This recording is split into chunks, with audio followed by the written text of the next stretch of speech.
On the night of August 13th, 2025, Birmingham, Alabama was shaken by a domestic tragedy that claimed the life of 39-year-old Demetrice Beverly, a beloved high school football coach at Parker High School. Known affectionately as Coach Meat, Beverly was a former wide receiver for the University of Arkansas at Pine Bluff and had returned to his alma mater to inspire the next generation of athletes. The events unfolded at the Lakeshore Ridge Apartments in the Sand Ridge neighborhood. Beverly had been visiting a woman at her apartment when her boyfriend, 23-year-old DeCorleone Kashawn Robinson, arrived unexpectedly. According to police reports, Robinson entered the bedroom where Beverly and the woman were present and opened fire, fatally shooting Beverly multiple times before fleeing the scene. The woman immediately called 911 and remained at the apartment to cooperate with investigators. Let's continue with the news here in Central Alabama. After making school history, one local high school football team is preparing to climb another mountain, this time due to a tragedy. A Parker High School football coach lost his life earlier this week in a shooting. WVTM 13's Bryce Olsland spoke with the principal and the head coach of the school and has more on how this tragedy is impacting their community. Parker High School assistant football coach Demetrice Beverly was shot and killed at the Lakeshore Ridge apartment complex. He's a hard-working coach on the field. He does what he's supposed to on the football field all the time with game planning and working with the coaches and working with the kid. He did a great job here at Parker. His colleagues remembering him as a solid coach on and off the field. He was a attention to detail kind of guy. He knew his ins and outs about football, on the field with the kids. He did a good job of breaking down field and understanding the game plan of each opponent. Investigators say Beverly and a woman were in the apartment when they believed DeCorleone Robinson shot Beverly and ran. Robinson faces charges of murder and possession of a machine gun conversion device. Head coach Frank Warren says the loss is painful for the players and the team as a whole. It was devastating to anybody to lose their life. I don't care how it happens, but something we gained together as a team this year is going to be together. And it's time, the moment that we're working towards, ends out of learning from this experience. And the guys here in the senior class took upon themselves to hold this team together. Parker High football won their first state championship just last year. The team hopes to win back-to-back titles in honor of their beloved coach. Life can be short. One day you're at practice, the next day you're gone. Just decisions, certain things you do in life, and just impact you in the long run. So it's just something here that was using the motto, just use this inspiration to run it back. In Birmingham, Bryce Olsland, WVTM 13. Birmingham police apprehended Robinson in the complex's parking lot shortly after the shooting.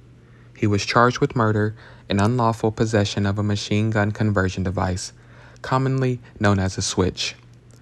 Robinson's bond was set at $165,000, and he has since been released with a preliminary hearing scheduled for September 17, 2025. Robinson's defense attorney has suggested that the shooting occurred in the heat of passion, potentially seeking a reduction of the charge from murder to manslaughter. After his release from jail, DeCorleone Robinson went live on social media, where he spoke about discovering his girlfriend's infidelity. The live stream drew widespread attention, adding more public scrutiny to his already unfolding legal troubles. Trying to keep none of these. I can't take that hurt no more. God is good for real, man. God is, on a serious note, God is good, bro. On God, I knew it though. I can't even count like I ain't know it. On mine, I can't even count. I ain't want to believe it though. You know how it be, bro. Don't know nigga want to believe they fucking off on them. Trust me, it's going on, bitch. It's happening. On God, don't ever think this can't happen to you, bitch. Don't give a fuck who you is, bitch. We all fuck off. We all fuck off. I ain't some shit you just don't do. I'm ready tonight. Who first? Who first? Who first? I ain't trying to keep none of these, bitch. Demetrice "Coach Meat" Beverly wasn't just a football coach. He was a figure of stability, a mentor, and a source of pride in Birmingham. To his players at Parker High School, he wasn't only teaching routes and plays, he was teaching discipline, responsibility, and what it meant to push through hardship. Many of his athletes came from tough backgrounds, and Coach Beverly often acted as a father figure when one wasn't present at home. His sudden death sent shockwaves through the community. Parents described him as the type of coach who would call to check on kids struggling in school. Former players said he was the one who reminded them they could be more than their environment, that the discipline they learned on the field could shape their futures. The tragedy cut especially deep because it unfolded just days before the school season opener, the Stop the Violence Classic. An event built to honor victims of senseless killings was suddenly overshadowed by the murder of one of the community's strongest advocates for steering youth away from violence. For his team, stepping on the field without him felt like an impossible weight.